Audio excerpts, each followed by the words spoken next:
नमस्कार, आप देख रहे हैं अब तक टीवी चैनल। हमारी संवाददाता सोनू पाठक ने जनपद मथुरा से जानकारी देते हुए बताया है, मथुरा की सदर तहसील के गांव चौंदा में पिछले 40 वर्षों से रह रहे दर्जनों परिवारों पर अब बेघर होने का खतरा मंडरा रहा है।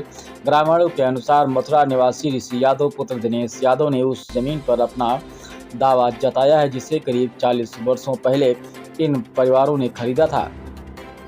ग्रामीणों का कहना है कि उनके पास जमीन खरीद से जुड़े सभी वैध दस्तावेज मौजूद हैं।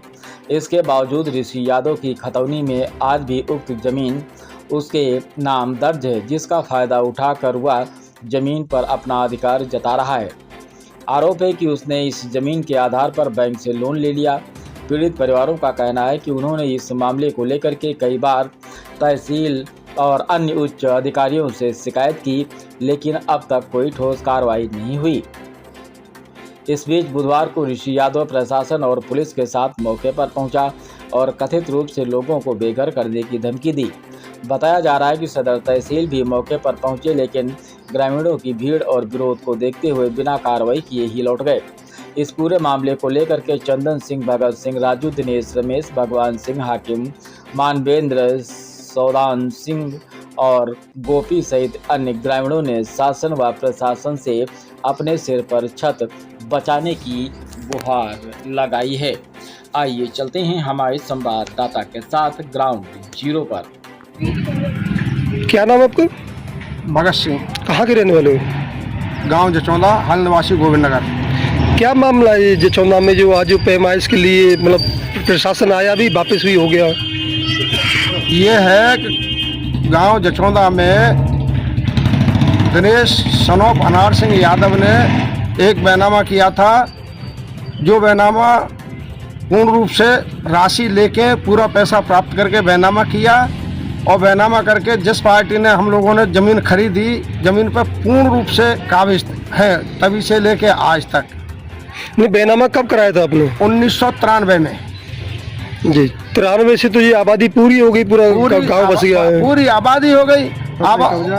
कुछ जमीन का फर्जी तरीके और पेमेंट ले गया, उसके बाद में बैनामा नहीं किया, फिर भाग गया। जो बैनामा किया है उस पर लोन निकाल लिया, उस लोन पे हमारा FIR नहीं कराई आपने? लोन निकाला तो FIR कहता रहा हम बैनामा करा देंगे, अभी लोन भर देंगे, गलती से लोन ले लिया है, अब के हम भर देंगे, अब के भर देंगे, हमारे पैसे की ज़रूरत थी। तो 10 बार हमें इस तरह से कहे और प्रशासन के अधिकारियों को ये बहाना मिलता है कि इस पे लोन है, और अधिकारियों के हम हजारों चक्कर लगा चुके हैं। तहसील प्रशासन के हमारा दाखिला खारिज चढ़ा दो, 428 का, 431 का।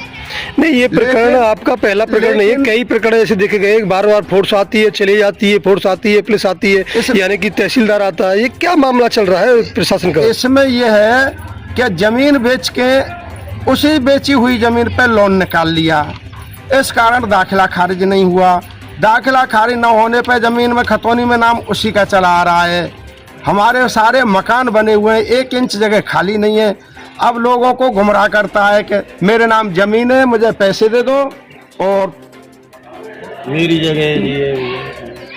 तो लोगों से पैसे ले जाके ठगी करता है और हम लोगों से चौथ वसूली करता है इस नाम पे कि मैं जमीन को बेच दूंगा, नहीं मुझे और पैसे दो, दाखिला खारिज नहीं होने दूंगा। लगातार चौथ वसूली करता है। अब स्थिति यह है कि तहसील प्रशासन को लेके इधर तो तहसील प्रशासन दाखिला खारिज नहीं करता है और फ्रॉड फर्जी आदमी की एक एप्लीकेशन पे पुलिस टिकट लेके और ज़मीन पर दाखिल हो जाता है, धमकाता है कि ज़मीन खाली कर दो। ऐसा क्यों हो रहा है? ऐसा ये तहसील प्रशासन क्या इतना गिरा हुआ है? सन 2019 में एक बात दाखिल हुआ, दिनेश यादव ने एक बात दाखिल किया, उस बाद में इन्होंने मेड़बंदी के लिए। क्या नाम आपको?